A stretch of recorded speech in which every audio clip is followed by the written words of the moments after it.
Okay. So let's start our afternoon session. I would like to say a few words before I give word to our speaker. So I'm happy to be here, and the first time when we met with Vitali, this was in 1931. This is not quite correct mode of saying we met, because he came to give a talk to Leningrad. And I was a fourth-year student, and this was before I proved my first theorem. So I simply was present at his talk. But I want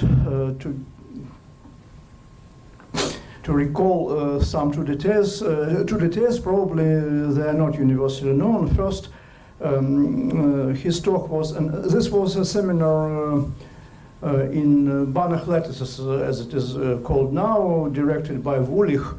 And 2 weeks before the talk, it was announced that in 2 weeks there will be a talk of Milman, and there was some slight discussions between participants of the seminar. Is this Milman has something to do with Crane-Milman theorem? And so it was quickly understood that no, but so Wulich told that this is not the Milman which is related to Crane-Milman theorem. This is Milman who recently published a survey in Uzbeki. But then there was some discussion about their relationship, and the conclusion was that the initials doesn't contradict anything. You know, Russians have patronymic, and so patronymic, the first letter in patronymic is the same as the first name of David Milman. So they did not know precisely whether there was some relationship or not. And the second thing is more serious, because among other things in that talk it was mentioned the notion of the spectrum of a Banach space. I'm not sure that people here know what this is and remember what this is, but there was a conjecture at the time about the structure of our universe, and it was the wording of this conjecture was the spectrum is always non-empty.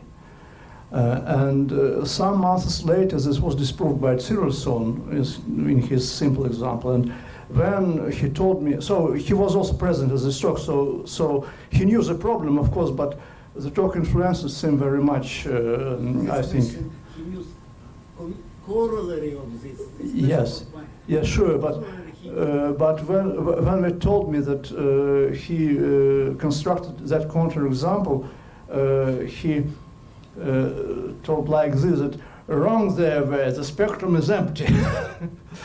Now it is my pleasure to introduce boss Klartag with the talk Complex Legendre Duality. Thank you very much. And also let me thank Shiri for organizing this event. Probably my first photo with Vitali is this photo from 2001. It is at the ceremony of that concludes my master studies. Like many of the other speakers in this conference, I also did my PhD with Vitali, and of course, needless to say, I learned many things from him. Let me just say one more thing about my years as a student of Vitali. The only thing I want to say is that I haven't seen any advisor who is as devoted to his students as Vitali. The next photo I just couldn't resist to show you. This is from 2008. This is here is my son. Okay, yeah, funny. Good. Now let's turn to mathematics.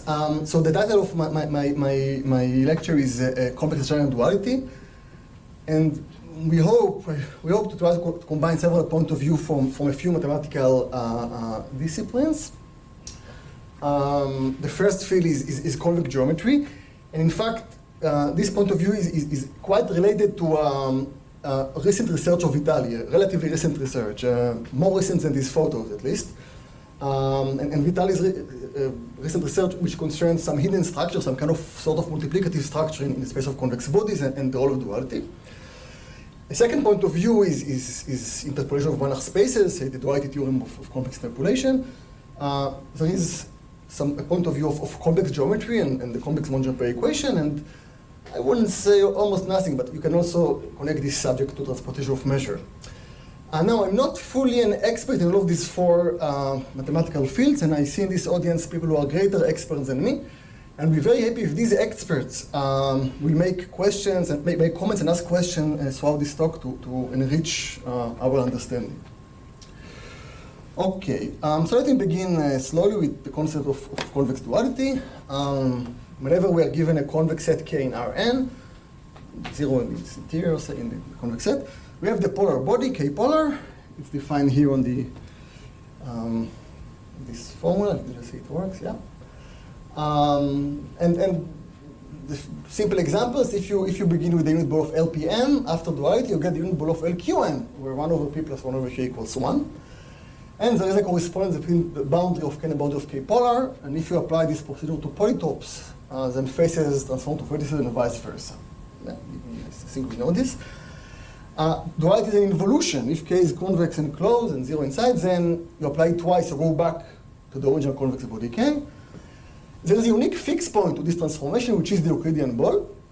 And of course, it reverses order. If the convex body gets bigger, its polar gets smaller. And there is a very interesting theorem by Borodsky and Schneider for 2008, which characterizes convex duality, answering a conjecture. It was conjectured by Vitali Milman. And as it turns out, there is only one involution on the space of compact convex bodies in Rn with 0 in their interior that reverses order up to some transformation. And this unique convolution is just convex duality. Okay, so these properties just characterize this transformation. Now let's go to a functional version of convex duality. So we want to operate on functions and not on convex bodies. And this is the Legendre transform, the differential conjugate. I'll call it the Legendre transform. So given a function f on Rn, f star of x is the supremum of x scalar power y minus f of y. Okay, that's the Legendre transform. Usually the point is attained when x is the gradient f of y, and some people consider this map as the Legendre map. Somehow it maps the point in space to the point in dual space.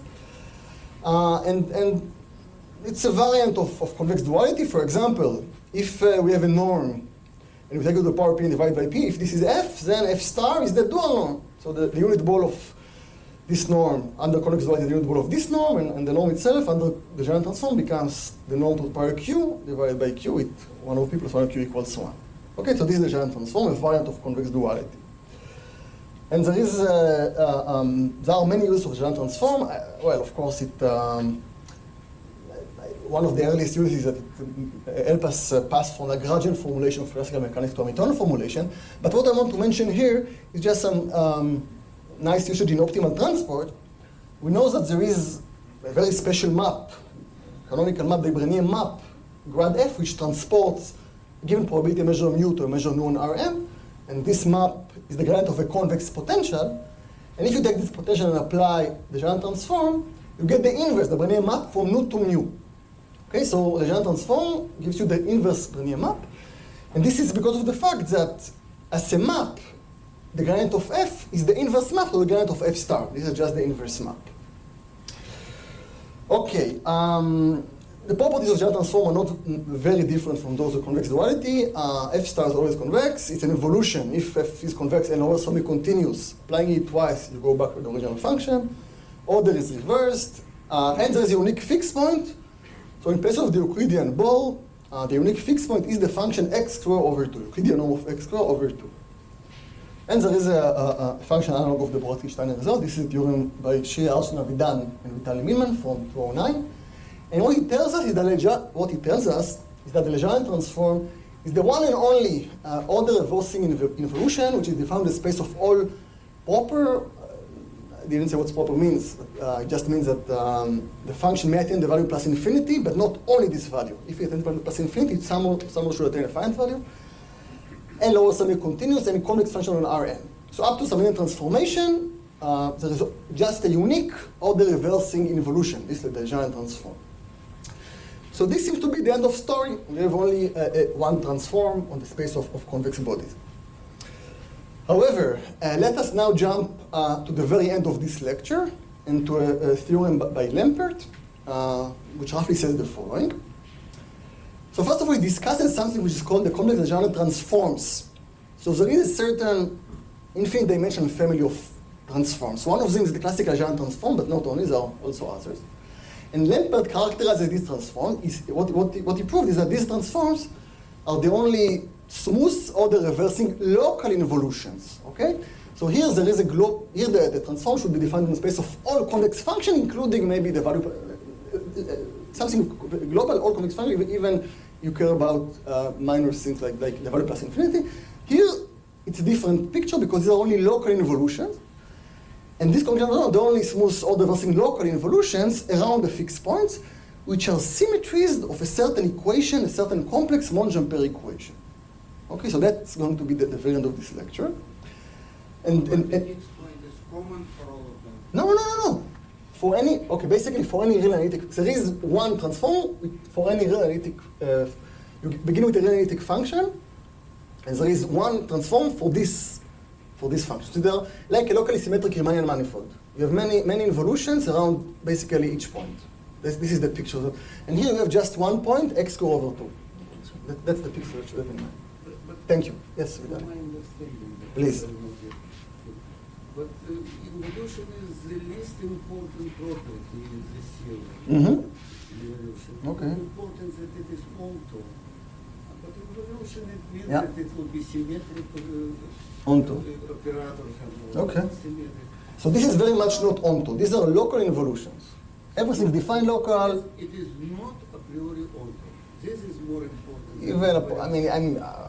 Yeah. If it is onto, No. These are local things. Just around the. We will see. I just didn't understand. You emphasize involution and it's not so important. Some other thing. Okay. Here the important is the symmetry. Okay, you'll see. Okay. Okay, so what we're going to see is how to progress from this theorem to this theorem and explain to you what are these complex Legendre transforms that we found. I forgot to say, this is a joint work with Bo Bernson from Sweden, from Charles University, with Yanir Rubinstein from Maryland, and with Dario Cordero-Rosca from Paris. That's important. Sorry for forgetting that. Okay, so our construction is based on a study of the classical Legendre transform and complex interpolation. So we said a few things what is the Legendre transform. Let me explain to you, we don't remind you, of course everybody knows, what is complex interpolation. So suppose that we were given, we do it only in finite dimension, Cn, we were only given two norms. The norm with subscript 0, the norm with subscript 1, two norms on the space Cn. Okay? And these two norms have two unit balls, K0 and K1. Okay, these are two unit balls, so they are convex, but in fact that they are also circled, because these are complex norms. So it means that it's a circled convex body. If you multiply a vector in K by a unit complex number, it stays in K. So there is this S1 invariance. Okay, these are unit balls of Banach, complex Banach norms. And what's the definition of complex interpolation? This is going back to Calderon and Lyon in the 60s. Let's do it on the strip. We write S for the strip, all points of real value between 0 and 1. So I try to draw it because there's no blackboard. So this is the strip. And I look at maps, holomorphic maps F from the strip to Cn. What's holomorphic map to Cn? It just means that you have n coordinates, and each of them is a holomorphic map. Okay, so just n tuple of holomorphic maps is a holomorphic map from S to Cn. Okay, so I look at holomorphic maps bounded, and I require the following thing. So it requires that if I look at this left line on the real part of t equals 0, this line, all points phi of it here should belong to K0. And it requires that at the right line, f of 1 plus it, all the values of phi should belong to K1. So I have this holomorphic function with bounds here, and it's completely bounded. So by the maximal principle, we know that its values cannot be too wide, they are in a bounded region in Cn. And now I look at all possible values of this function, the point lambda. I look at all values of phi of lambda, you get some some range. And the collection of all phi of lambda is called the complex interpolation of K0 and K1 with parameter lambda. So this is a construction of a domain in Cn.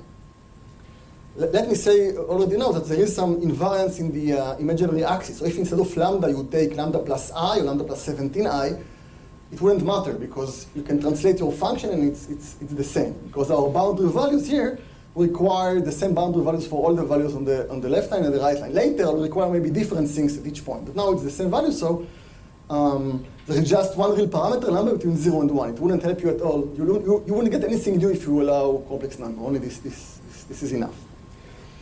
Okay, so for lambda between 0 and 1, we have the complex interpolation of K0 and K1. Question on this definition? Okay, so what are the properties? First of all, it is smaller than the Minkowski sum. In fact, the Minkowski sum corresponds to the case where in place of an holomorphic function from the strip to Cn, you take a harmonic function. So if you have a harmonic function, you know its value at lambda is some average of the values on the left side and the value of the right side, and that value would tell you that you're inside the Minkowski sum. But holomorphic is more restrictive than just having the real part and imaginary part harmonic, so you get a smaller set. And in fact, it's a reasonable idea to imagine the complex interpolation as kind of a geometric average. So Minkowski sum is sort of arithmetic average, this is a bit of geometric average. Why? For example, if you multiply A by some scalar and a K by some scalar and B by scalar, you get this outside. There is a duality theorem. Complex interpolation commutes with duality. If you first take the duals and then apply interpolation, or do it the other way, it's the same. And now we have a very nice corollary which tells you that if you interpolate K and K polar, then at lambda equals 1/2, you get exactly the Euclidean ball always. And this follows from this and the fact that the only self-dual body is the Euclidean ball. There is a volume inequality which is analogous to the Brun-Minkowski inequality, in fact, stronger than the Brun-Minkowski inequality for circular convex bodies, which is due to Bernson and Cordero-Rosca, two of the authors of this work. And it tells you that if you look at the volume of the interpolated body, there's at least a geometric average of the volume of K0 and the volume of K1. And one nice thing about this inequality is that it implies for circular convex body both the Brun-Minkowski inequality and also the Santalor inequality. Brun-Minkowski is just because it is contained in the Minkowski sum. So the fact that the Minkowski sum is as large a volume follows from this. And Santalor because you can put here K and K polar, and you just get that it's at least the volume of K times volume of K polar is smaller than the volume of the Euclidean ball. So we see some connection between these two different inequalities. Okay, so we'd like to investigate complex interpolation. And now I want to investigate the family with this parameter T is going from 0 to 1, the family of the interpolated bodies, K0, K1 with parameter T. Okay, if you want, I look at the full body in dimension, real dimension 2n plus 1, I mean Cn times 1, and in each fiber I'll draw the unit ball of the interpolation between K0 and K1. Okay? And I want to understand how one deforms the body to arrive from K0 to K1. For this, it's a bit easier to work with the norms and not with the bodies. So you consider the norm with subscript T. This is the norm whose unit body is the interpolated convex body. And we ask, what's the evolution equation? How does this norm evolve with the time parameter T? And this was computed by Rochberg and by Sams in the 80s. There is a nice thing is that you can fix whatever number p that you want, and you can take the power p of the norm. Okay? But once you fix the power p, look at this function phi t of z, and this known to power p. And it turns out that phi satisfies a certain equation. What is the equation? Phi double dot, okay, second derivative of phi in time. Okay, so when you evolve the second derivative, it equals what? So you see the complex Hessian. What's the complex Hessian? You take the all matrix of second derivatives, but derivatives with respect to dz and zk bar. Right? You remember these operators, d to dz and d to dz bar from complex analysis. You do them in each coordinate. You get a Hermitian matrix. Okay, so that's the complex Hessian. In dimension in convex dimension 1, this is just the Laplacian. It's a 1-by-1 matrix. In general, it's a Hermitian matrix. If it's positive definite, we say that f is pluri-subharmonic. So this is the analog of convex function, positive relation. The positive convex function is pluri-subharmonic. Okay, so we invert this matrix. And we multiply it by dz phi dot, dz bar phi dot. So this is the complex gradient. You take all of these derivatives. Okay, and so this is this evolution equation. All right, what does it tell us? I don't know, but some people thought that it reminds them of the geodesic equation. I mean, you have a second derivative, and this is a bit like a Christoffel, no? Sort of, and you have gamma dot, phi dot, phi dot. So maybe it's some sort of geodesic equation. And indeed, you can define a formal Riemannian metric on the space of all norms, and turn this into a geodesic equation. Of course, the geodesic in that thing is not unique, does not exist. It's a terrible infinite-dimensional manifold. You have no nothing, but still, you can do some formal computation. And in fact, Rochberg even computed the curvature of this formal Riemannian metric. It turns out to be negative. And okay, but we'll discuss this a bit later. But so far, all we know is that there is some evolution equation to produce the complex interpolation. Okay, now there is a way to rewrite this equation in a way which looks a bit nicer. And this is to recall that our parameter t, I said t belongs to 0, 1. But we got this t by somehow saying that we work on the strip and everything is invariant under the imaginary axis. So maybe it's more honest to say that the parameter t is not in 0, 1, but it could be a complex number in the strip. So real part is actually the thing that matters. And there is no dependence on the imaginary part, just a formal thing. And then you can say, okay, well, t, everything depends on the real part, so you can write the t dot, t bar, it's the same like t dot. It's just the same, and you write the equation in this way. And why is it slightly nicer when you complexify the time? Because now it becomes kind of a more symmetric equation. Now, this equation is equivalent to the homogeneous complex Monge-Ampere equation, Sorry. HCMA. And if instead of doing this, you would write the same equation in the real line, if it were meaningful interpolation for real complex, or normal for usual complex, that don't make sense. There is, I don't know of a theory in the real world which is as successful as the theory of complex interpolation in the complex world. There are some attempts, and Liran wrote them, and Vitali Milman, they can, but I think. But So, not using this equation, I mean, what does it make there also exists one approach that uses this equation, but with kind of one half here, in some paper of mine and Cordero Oscar. But it has its drawbacks. You can find the formula like this, which interpolates between a function and its Legendre transform, and in the middle you get x squared over 2. But there are some problems to this approach. In the real world, you can have things, but they're not as nice. So I want to focus on the complex case in this talk. Maybe Vitali or Liran would like to comment on the real case. Okay, so the nice thing, after you write it this way, you get a simple equation, just determinant of the full complex Hessian. T and Z are now complex variables, so this is n plus 1 matrix, the full Hessian in all n plus 1 variables, and the equation just says that the determinant of the full Hessian equals 0. This is the homogeneous complex Monge-Ampere equation. Many words for a short equation. Okay? And let me say that what's the meaning of having a time which is complexified? The time is not from 0 to 1, so you don't have a geodesic, but you have something which, I mean, some people call it complex geodesic or harmonic map. So in place of minimizing the distance between 2 points with some curve, you can think that you have some loop, and you want to fit a surface in that loop with minimal energy in some sense. Or you can think of just a geodesic. And the geodesic equation is very similar. Okay. As we said, once you complexify, maybe it's no longer reasonable to stick with the case of just 2 boundary values. And maybe you want to have many boundary values, different boundary value on each point in the real, on the domain of the strip. And once you don't have the only 2 values, why work with the strip? Just move to the standard unit disk. I mean, you have some conformal transformation, so people move to the disk. And there is a paper by Kaufman, Zwickel, Rochberg, Zager, and Weiss from 1992, where they analyzed this complex interpolation on the disk.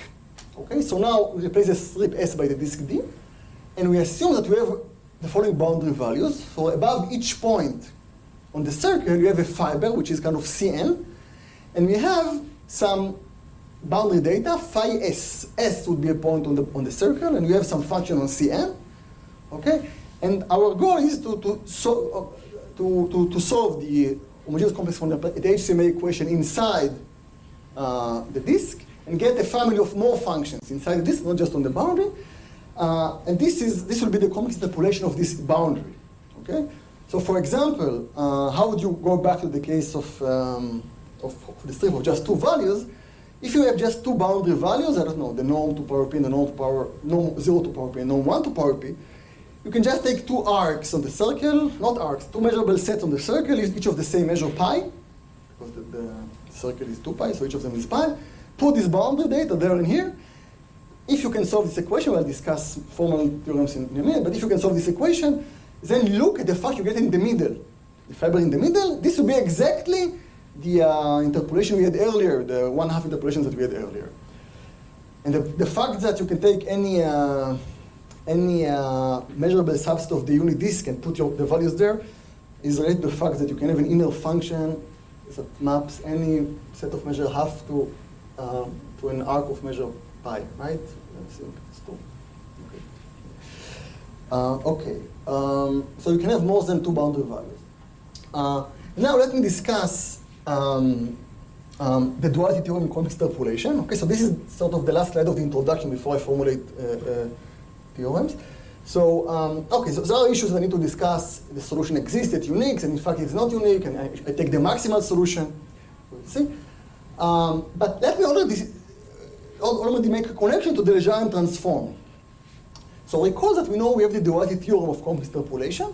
So you can either first apply polarity and then interpolate, or the other way around.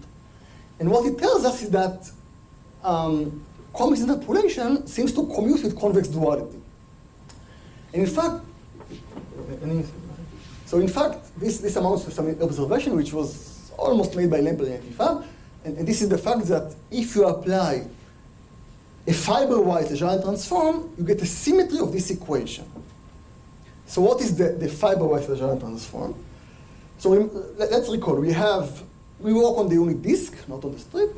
We have a family of functions indexed by the unit disk, phi of t. Z belongs to Cn, so we have these functions. Mostly we care right now about the case of a norm to power p, but later it will be something more general. And how would you apply the Legendre transform? Well, in the Z, you fix t, you just do it separately in each fiber. So for each fixed t, you do it in the Z variable, and you get another function. We like to put the factor 2 here just for some reason that the super will be attained at this point, and will be no factor 2, but it's really immaterial. This is the standard Legendre transform separately in each fiber. Okay, up to some inner transformation.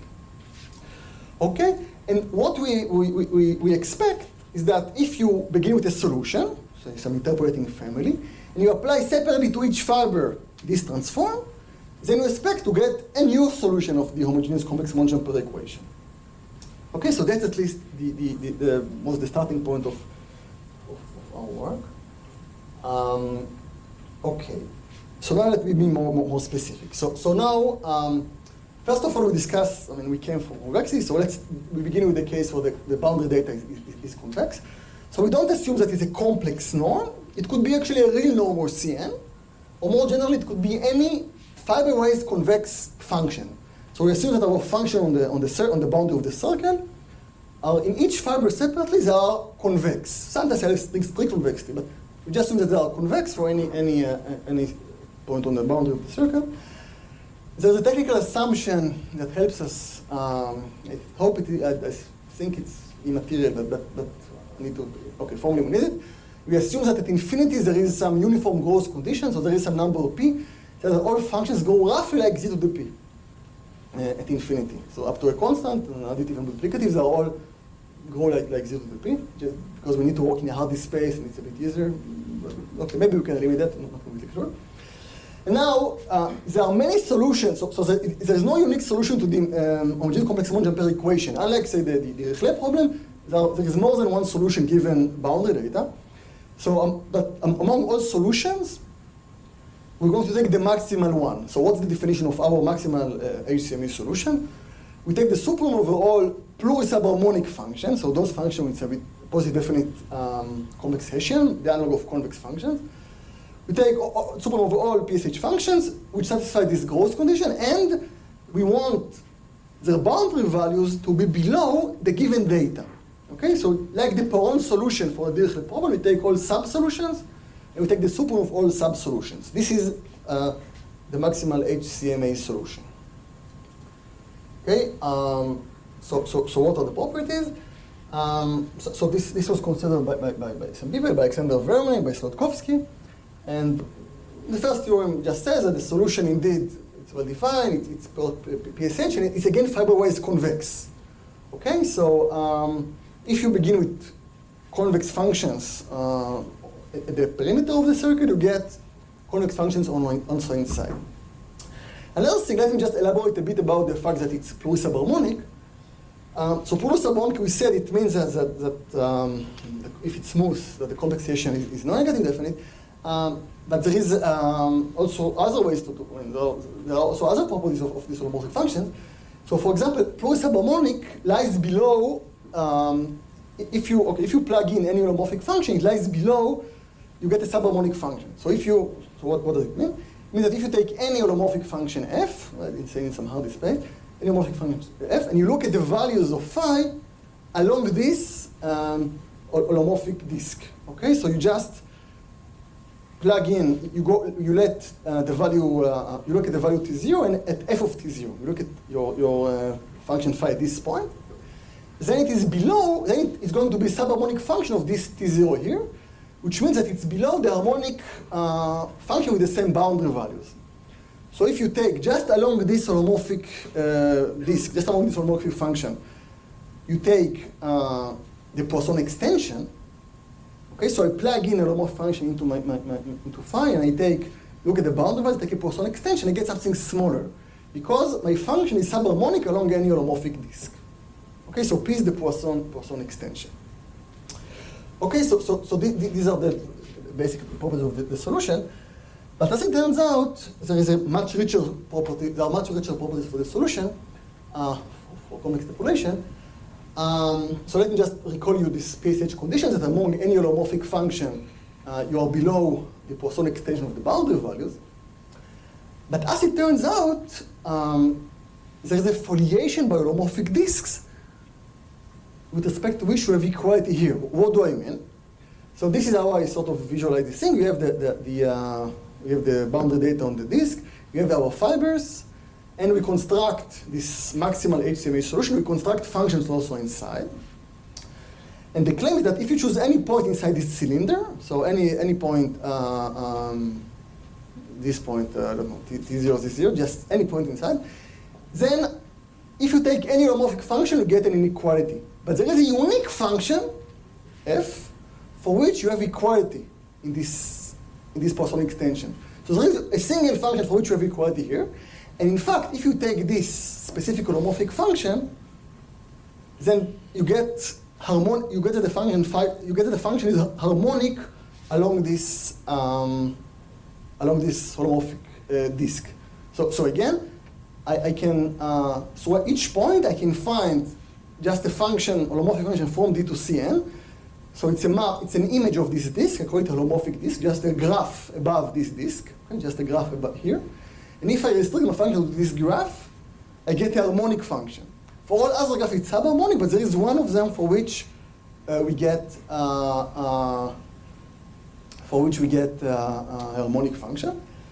And moreover, we get a foliation, okay? Which means that if you look at the families of a lot of these unique disks, then they are disjoint, and their union is everything. So if two of them agree at a single point, then they coincide completely. So we get partition of our space, a foliation by holomorphic disks. Okay, and this is again related very much to the results of Alexander Verman and Slotkovsky. Okay, so this is one property of this function.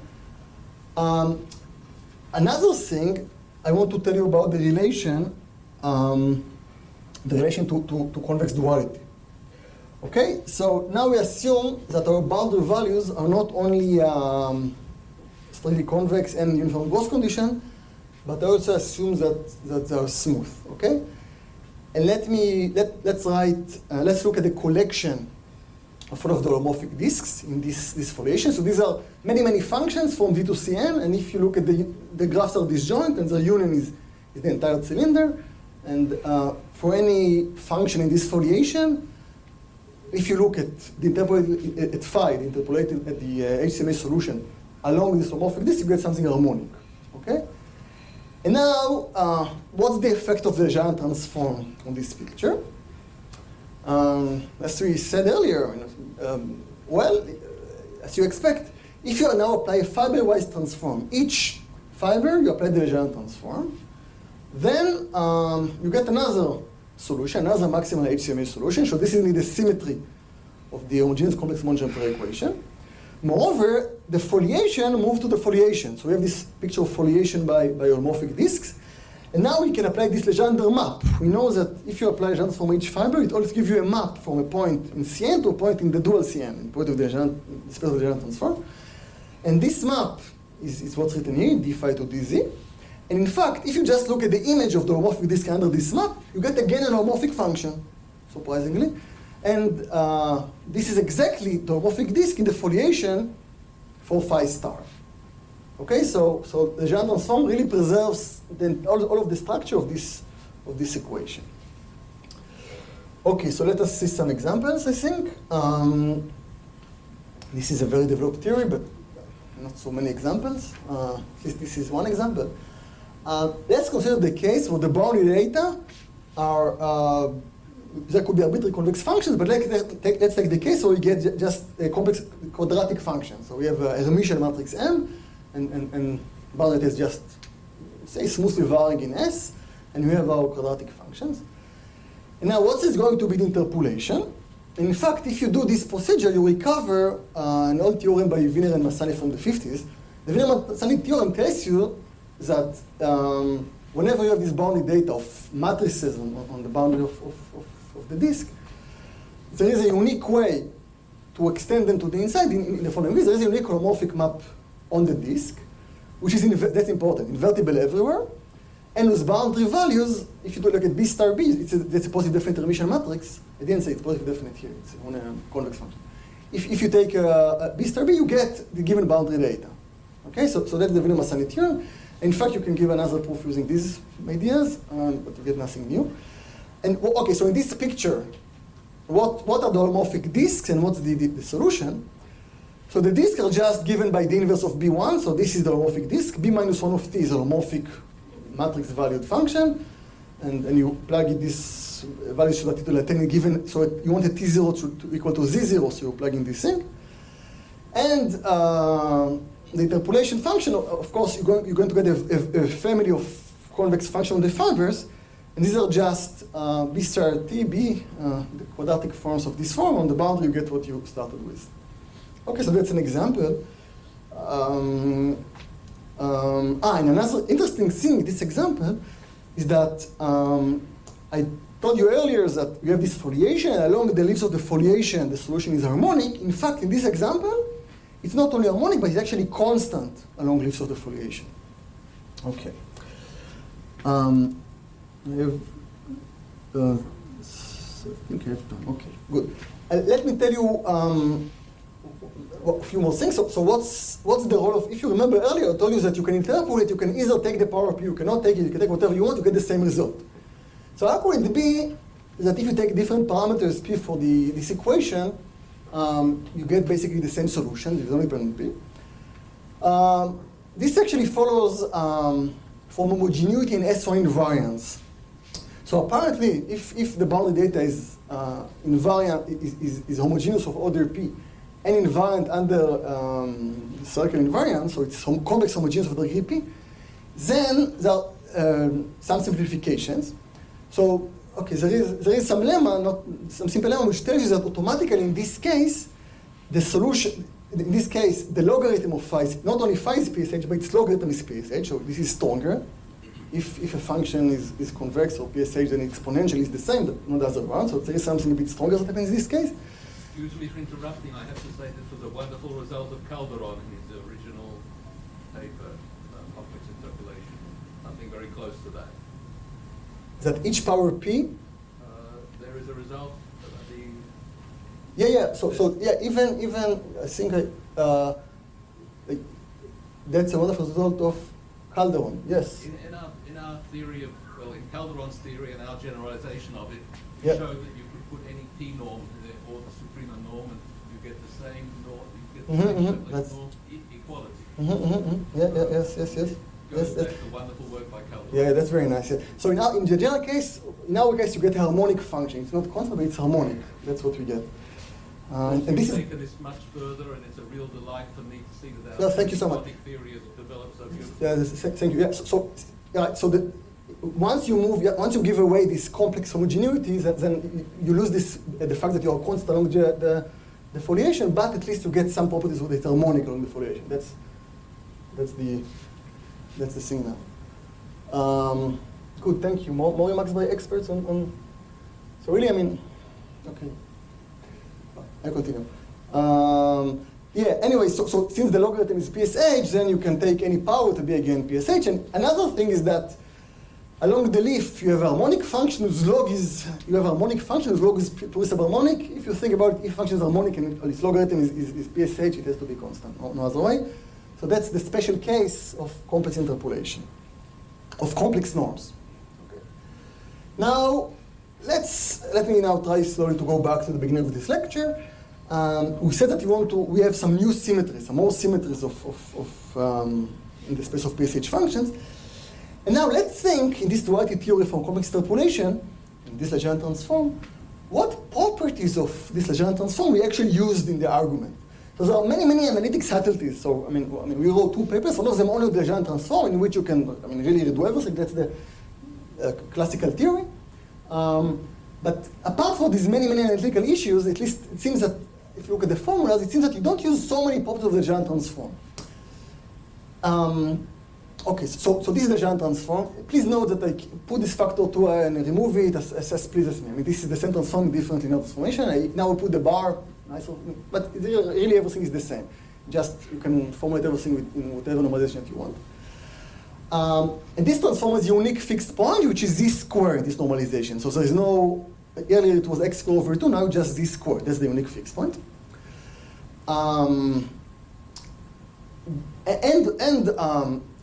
This definition uses the z dot w, it uses scalar product z and w, which is very suitable when you work with convex function and do linear theory. But once you think about this homogeneous complex modular equation, you have so many transformations you can make. Any holomorphic change of variables is okay. You can replace z times w by, I don't know, f of z times f of w for holomorphic function.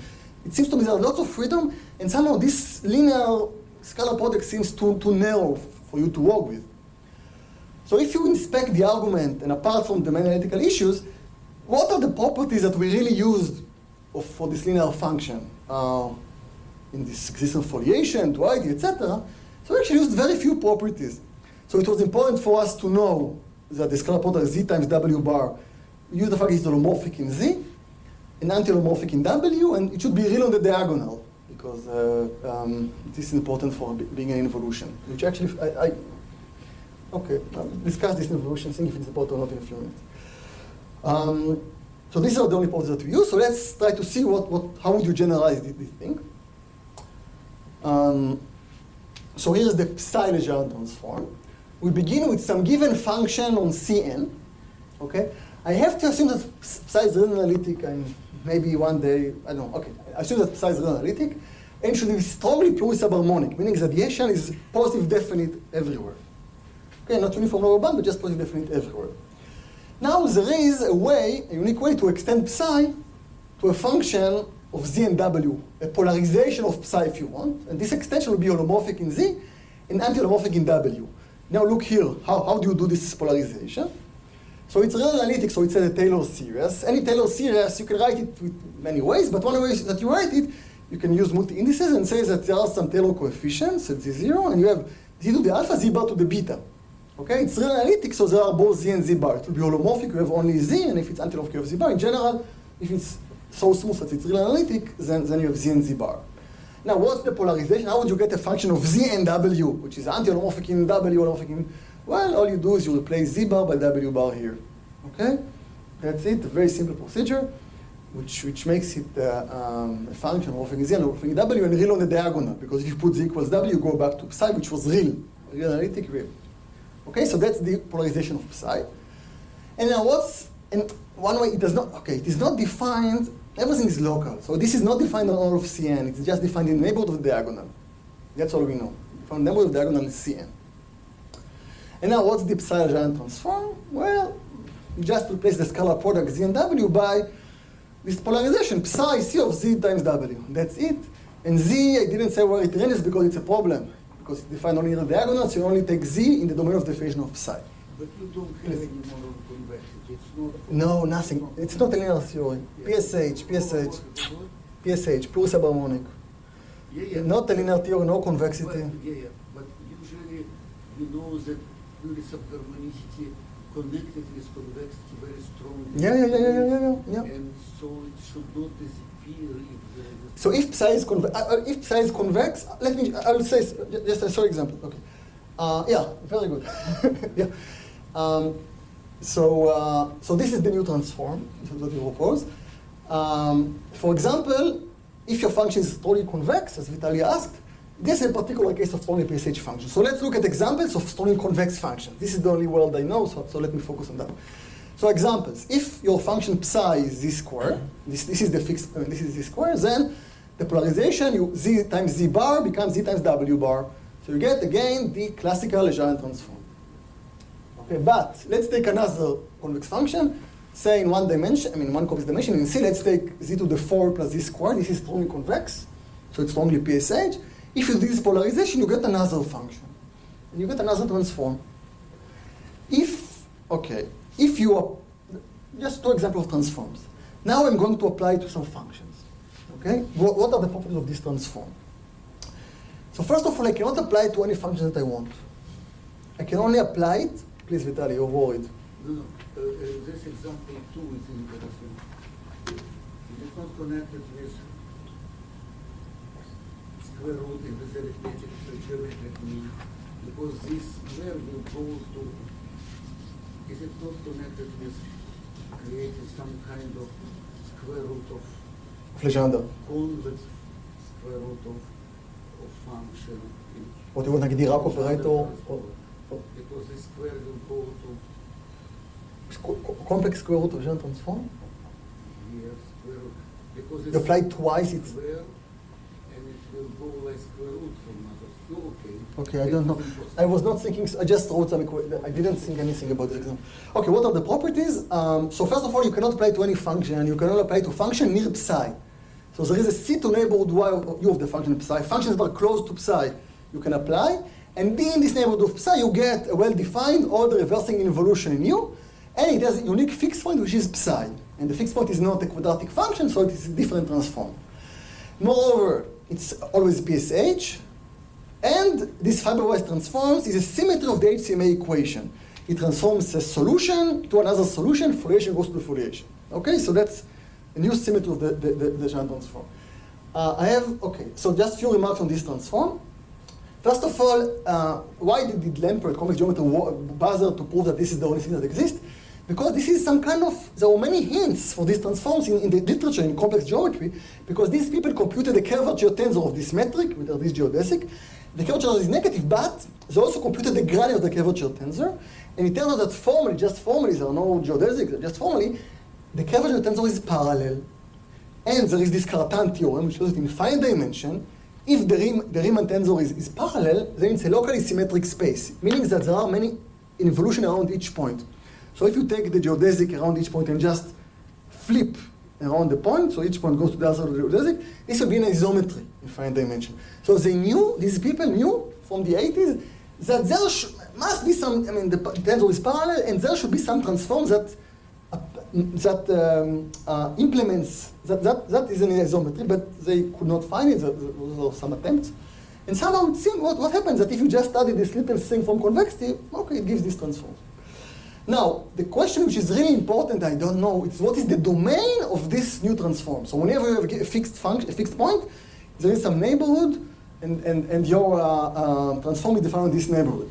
For example, if you begin with psi, which is z square, what is the domain of this transform? Convex functions. Among all PSH functions, you have a small domain of convex functions. There it's very natural. I don't know of any other example where I can compute the domain of this transform. The domain is a mystery for me. Another nice thing, why is it important in complex geometry? And because of, search of Keller-Einstein metrics. So you can define this transform on a Keller, you work on CN, but you can define everything on a Keller manifold. And why is that the case? Because if you do little transformation, so we said that u should be close to psi earlier. Now we want u to be close to 0. So first add psi, then subtract psi. So this transform maps 0 to 0. The fixed point becomes 0. And now it does not depend on psi so much, only so its grad, the Hessian. Okay? And if you want, it's dd bar of psi. And therefore it means that only on the Kähler form define the psi. So you may define this transform on Kähler manifolds. So you have a symmetry of the Mabuchi metric on Kähler manifolds. So it seems. Another nice thing is that we have the Bernsson inequality for circle boundary data, and this probably, I think it yields a Santalot type inequality for this psi-Legendre transform, because you know that volume is log concave along the geodesic, so it will give you a new type of inequality for the psi-Legendre transform, analogous to the functional Santalot inequality. But what would be the minimizer? Psi, the midpoint.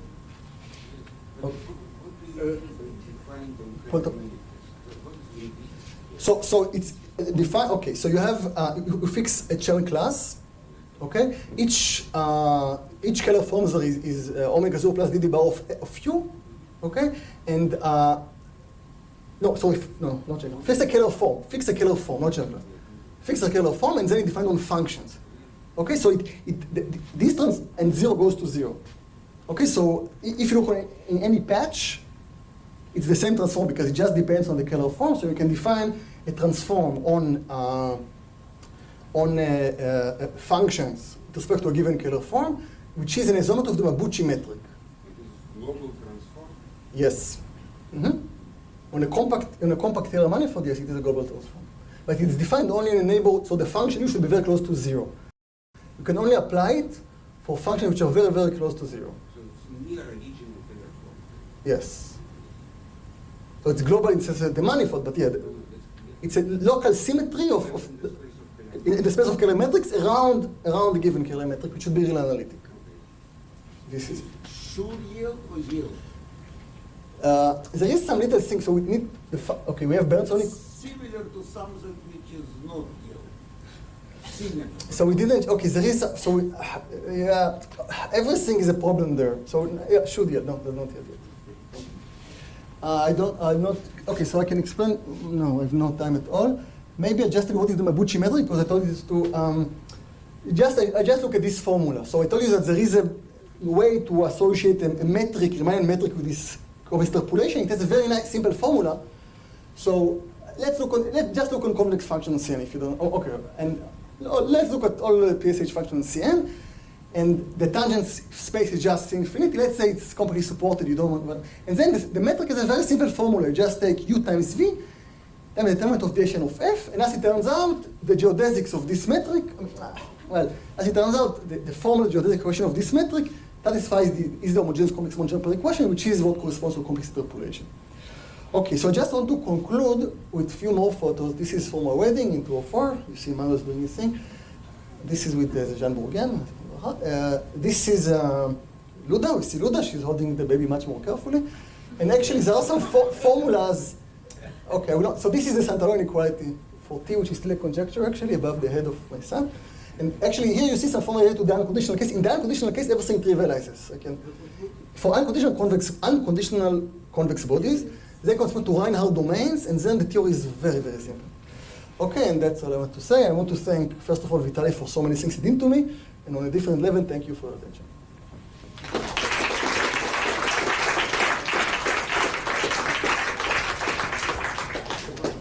Are there any questions or comments? Yeah, I have one question, but it is two words. I think that you actually told in the start of your talk, you actually use geometric convex function, what we call, because it's norm before the Geometric means zero at the origin. Zero at the origin. And minimum. Yeah, okay. And it's more or less because it's norm. Don't example as such. You can add a constant, you can, well, okay. You don't never do it. I do, no. My question is, I don't need, value 0 at 0 is not needed at all, no. but you never... Asymptotically, okay, asymptotically geometry only at infinity, not at 0. The question is, Okay, if yeah. a transform will be used in that place, there is place where I see, and it is the reason why... No, I didn't think of this. This number 2 So that's projective symmetries. You want to introduce projective symmetries to this business. Number 2 is extremely suspicious. Number 2, what is number 2? No, it's number 2 real part. Where?